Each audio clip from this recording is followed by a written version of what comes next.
आज सहकारी गन्ना विकास समिति गोंडा की साधारण सभा की बैठक थी, जिसमें उच्चाधिकारियों को भी आना था, लेकिन उच्चाधिकारी नहीं आए। फिर भी सीनियर सीडीआई, सचिव और गन्ना विभाग के समिति के तमाम कर्मचारी अधिकारीगण आए। सारे क्षेत्र के जो समिति के क्षेत्र हैं, जो गांव हैं, उनके प्रधानगण आए, गन्ना डेलीगेट्स आए और सभी गन्ना कृषक भी आए। सबकी एक स्वर से ही मांग थी कि गन्ना का भुगतान बजाज शुगर फैक्ट्री नहीं कर रही है, बरसों बात करती है। तब तक आदमी 30% ब्याज दे देता है जो गांव में उधार लेता है। इससे पीड़ा बढ़ती जा रही है। किसानों के बच्चों की पढ़ाई बाधित हो गई, जरूरी खर्चे बाधित हो गई। यहाँ तक स्थिति आ गई कि राशन के लिए जो संबद्ध चीजें हैं, राशन की चीनी लेना है, बिस्कुट लेना है और भी चीजें जो घरेलू लेनी है, उसके लिए भी गैस सिलेंडर भराने के लिए भी पैसा कर्ज लेना पड़ता है। दुकानदार उधार देना बंद कर दिया। इतनी बड़ी धीरे धीरे पीड़ा हो गई। इसके समाधान के लिए हम लोगों ने एक ज्ञापन भी दिया है, मांग भी की है। इस पर जो आश्वासन है वो कोरा आश्वासन पहले जैसा ही है। इसलिए हम लोगों ने एक स्वर से मांग की है कि जो क्षेत्र दुल्लापुर क्रैकेन, बड़ाघाट क्रैकेन जो बजाज शुगर फैक्ट्री के अटैचमेंट में है, इनको हटा करके मैजापुर शुगर फैक्ट्री से संबद्ध कर दिया जाए, क्योंकि वहाँ का भुगतान नियमित है, 15-20 दिन में भुगतान मिल जाता है। हम लोगों की पीड़ा कम होती है। यही आज बैठक थी, ये किसानों की। हमने देखा है सर कि बहुत से किसान आत्महत्या भी किए हैं जी, ये तो क्या कहेंगे इनके बारे में? उत्तर प्रदेश में किसानों की दशा दयनीय होती जा रही है, खास करके गन्ना किसानों की। ऐसी मिले जहां बजाज ग्रुप की मिले हैं, उसी क्षेत्र में आत्महत्या किया है, क्योंकि सालों साल पैसा नहीं पाए। उधर बैंक ने लोन की आरसी काट दी, ग्रामीण सूदखोर घर पर सवार हो गया, अनाज बेचवा लिया। फिर जब भूखों मरने लगे तो क्या करें, मजदूरी भी नहीं मिल पा रही थी। किसान मजदूरी भी नहीं कर पाएगा, अपने खेत में ये समय नहीं है, कैसे जीवन यापन करते। तो हम लोगों ने सुसाइड कितने वर्ष से पैसा बाकी है? ये विगत 5 वर्षों से स्थिति खराब हुई है। लेकिन अब तो पूरे वर्ष का पैसा जब मिल चल जाती है, दूसरा गन्ना किसान का ले लेती है अगले सत्र का, तब फिर भुगतान शुरू करती है। वो भी ये नहीं है कि मिल के बंद होने तक सारा एक बार खत्म कर दी पुराना भुगतान। सरकार दावा करती है कि सबसे ज्यादा भुगतान हमारी सरकार ने किया है किसानों को। बजाज के रिकॉर्ड को उठा करके देख ले, सरकार के प्रतिनिधि देख ले, सरकार के अधिकारी को देख ले, आंखें खुल जाएंगी। आप लोग भी देख ले। हमने देखा सौरी और बजाज मिल में यहाँ पर किसान बहुत परेशान थे, धरना प्रदर्शन भी किया, रोड शो भी किया, लेकिन उनका अभी भी पेमेंट नहीं मिला है। आज की स्थिति यह है कि 9 दिसंबर 2023 तक का भुगतान है केवल। कहने का आशय यह है कि 8 दिन जो मिल चली, 8 दिन केवल उसी का भुगतान है, बाकी पूरा पैसा पड़ा हुआ है। अधिकारियों ने आश्वासन अगली बार भी दिया था, वही कोरा आश्वासन है। तो यहाँ पर चर्चाएं हुई कि हम जल्द से जल्द भुगतान करेंगे, सोच रहे हैं। हम सबसे पहले ये चाहते हैं जो किसान अपना इस क्षेत्र से दूसरे क्षेत्र में जाना चाहते हैं, उनको यहाँ की समिति प्रस्ताव बना करके उनको मनमाने तरीके से अपने मिलों में जाने दिया जाए, जिससे वो अपना सुचारू रूप से गन्ना बेच सके, जो बाजार से मोह भंग कर रहे हैं। करके बहुत बड़ी समस्या है, किसान बहुत पीड़ित है और जो लोग चाहते हैं कि वहाँ से हटा के हम दूसरे मिल से जुड़ना चाहते हैं, उनको जुड़ने दिया जाए ऐसा। लेकिन यहाँ आश्वासन दिया जाता है, काम अधिकारियों द्वारा कुछ नहीं किया जाता है।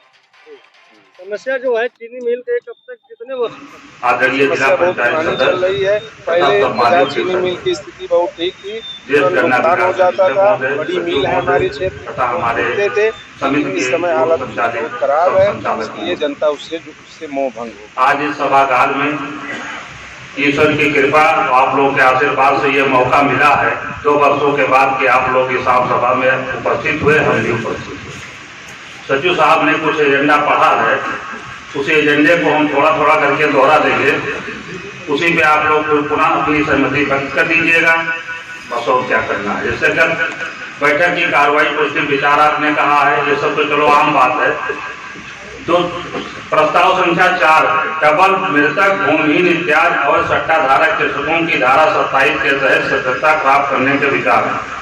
ये तो बात सही है, सही किया जाए, लेकिन जो उचित किसान है उनका शोषण न किया जाए कि जबरदस्ती आपका डबल सट्टा चल रहा है, बंद कर देंगे, ये कर देंगे, वो कर देंगे। ये गन्ना पर्यवेक्षक महोदय न करें, जो जायज हो उसी को बंद करें, मेरा एक ये सुझाव है।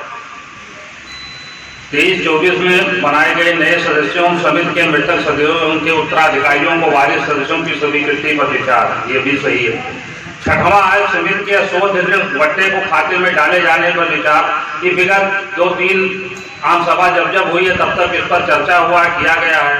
मैं सचिव साहब से अनुरोध करूंगा कि इसको उच्च अधिकारी से संपर्क करके इसको पूरा समाप्त कर दिया जाए कि अगली बैठक में पुनः यह बात न प्रस्ताव में रखना पड़े, तो बहुत ही अनुरोध होगा।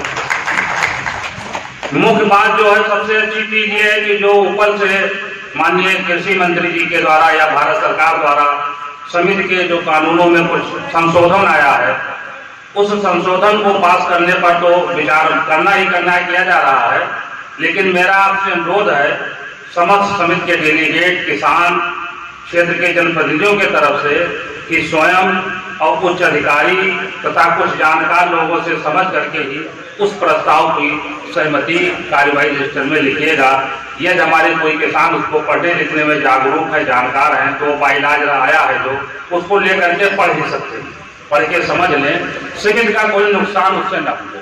ये मेरा संतु साहब से अनुरोध है कि उच्च अधिकारी से भी और इसके बारे में जो जानकार हो उनसे भी समझ लिया जाए। सातवां है ये गन्ना आयुक्त महोदय के पत्र संख्या इतने क्रम में, चलो उसी में है। फिर अन्य ये जो है सुरक्षा प्रस्ताव पर विचार। सुरक्षा प्रस्ताव पे मेरा आपसे अनुरोध है कि जिन किसान भाइयों ने अपनी बात रखी है उनका कार्रवाई में लिखा जाएगा। जिस किसान ने जो करेक्शन जिस चीनी मिल के लिए मांगा है वहां रखा जाए। अब कुछ हमारे तरफ से प्रस्ताव है। नंबर 1 ये है कि क्षेत्र अवधारण में जो आपने बताया था कि 9 क्षेत्र हमने बनाया है, तो जैसे 9 क्षेत्र बनाया, सारे क्षेत्र में नाम है कि ये सुभागपुर है, ये इंदिरापुर है, ये फौजिसगंज है, ये है। गोड़वा घाट क्षेत्र में 2 क्षेत्र बना है, गोंडा प्रथम और गोंडा द्वितीय, ना कि दोनों क्षेत्रों में इस नाम का कोई गांव नहीं है। तो मेरा ये अनुरोध है कि इस आमसभा के माध्यम से इसको पास किया जाए कि गोंडा प्रथम और गोंडा द्वितीय क्षेत्र में जो सबसे बड़े गांव है, जिस गांव में सबसे ज्यादा किसान हो, उस गांव के नाम से सेंटर क्षेत्र बनाया जाए। इससे आरक्षण पर भी समस्या हुई है, जो चीज नहीं होनी चाहिए। जब क्षेत्र बदला था तो ये दोनों क्षेत्र भी बदले जाए। यदि अगर आप लोग सहमत हैं तो कृपया हाथ उठाकर बता दीजिए। ये लिखा नहीं, कोई सुनता नहीं है। मेरा आपसे अनुरोध है कि हमारे समिति के जो भी कर्मचारी किसी दूसरे विभाग में या दूसरे ऑफिस में संबद्ध है, किसान सभा के माध्यम से मैं सर्वसम्मत से प्रस्ताव चाहता हूं कि उनको वहां से वापस लाया जाए और समिति में उनको रखा जाए, जिससे समिति का काम चले। यदि आप लोग सहमत हैं तो कृपया हाथ उठा दीजिए। किसान के हित में सचिव साहब हमें नहीं कहते क्यों ना आए, लेकिन कम से कम इतने मात्रा में आए कि जो सहूलियत से किसान खरीद सके। अब पैसा मिलता नहीं है, हमको उपज बढ़ोतरी की रसीद कटानी है, हम जाएंगे तो वहां झगड़ा होगा। गन्ना पर बेचे के ऊपर थोपा है तो वो कहेगा इतना खरीदो, तुम रसीद काटेंगे। रसीद 100 रुपए की है और दवा 1000-1500 की है। तो इन चीजों को शोषण से आप कम से कम आश्वासन दीजिए, बचाइए और इस प्रस्ताव में इसको पास कीजिए। आप लोग सहमत हैं कि उतनी ही दवा मंगाई जाए जो समिति के हित में हो, किसान के हित में। इतनी का दिया जाए कि जो हमारा रखी है जबरदस्ती हमारे ऊपर थोपा जाए। का मूल्य कम से कम 450 रुपया पर क्विंटल किया जाए। इस आम सभा के माध्यम से हम लोग मांग करते हैं। यदि आप सभी सहमत हैं सब लोग अपना हाथ उठाइए। गन्ने का मूल्य 450 रुपए पर क्विंटल किया जाए। अब बचा सारी चीनी मिले तो हमको भुगतान दे देती है। हम भी बाजार के ही किसान हैं। करीब 12 लाख रुपए गन्ना हमने बेचा है बाजार में, और 1 पैसा नहीं मिला है। अब जीएम साहब तो कह दिए, लेकिन जो जबरदस्त है, जिनका जुगाड़ है, उनको तो पूरा पेमेंट मिल गया। अभी समितियों की जांच हो, उनका कोड नंबर जांच हो, तो तमाम लोग पूरा भुगतान पा चुके हैं। बहुत कम ऐसे लोग भी हैं और हम लोगों को मिलता ही नहीं है। तो जीएम साहब तो भी बताए कि गन्ना मूल भुगतान 10 दिसंबर तक करा देंगे, लेकिन अगले साल इतना हुआ उतना हुआ, कभी भुगतान तो जल्दी हो नहीं पाएगा, न इनके बस में है। लेकिन कहा है तो हम लोग भी